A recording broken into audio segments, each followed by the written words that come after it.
So traditionally, foundational reading skills are addressed in kindergarten through third grade, but a lot of students do not get those skills by the time they exit third grade, and above third grade, there isn't a lot for them.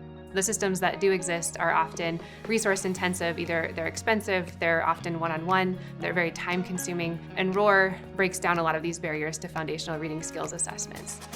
ROAR, which stands for the Rapid Online Assessment of Reading, is about what it sounds like. It's a web browser-based assessment of foundational reading skills. And it does so for kids from kindergarten up through 12th grade, which is unique because a lot of assessments only focus on younger children. We're able to assess children across the age groups. One of the ways that we got here is what we're learning now about the science of reading and how reading for phonics wasn't taught in the elementary schools for the past couple decades.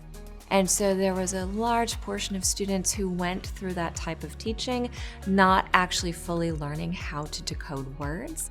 And then they're just passed from grade to grade, and as they got older and into older grades, the teachers began to know less and less about how to address those issues. It's basically a problem on top of a problem. If a student can't understand a sentence, how are they going to understand a paragraph or an essay, let alone a novel? We're sending students out into the world right now who can't understand a third grade level sentence. Those children are growing up to be the leaders of tomorrow, and they're going out in the world not being able to have basic level comprehension skills. There are a number of challenges that come up with older students that are different than the challenges that come up with first and second grade students, say, or third and fourth grade students, even if the actual skills they need are very similar. Just think about teacher level learning. Teachers like myself, who was a secondary high school teacher, I didn't go to school to learn about how to teach children how to read. I went to school to learn how to teach children how to analyze texts, some of these really large, complex novels.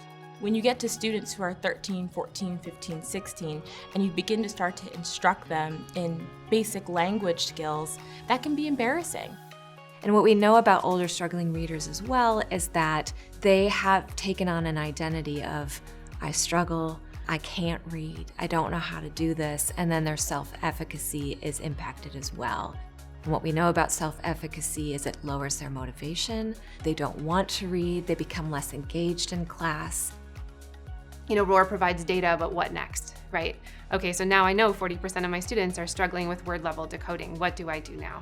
The message that all of the research points to is that older struggling readers can absolutely learn how to read. And what they need is systematic, structured, intensive intervention.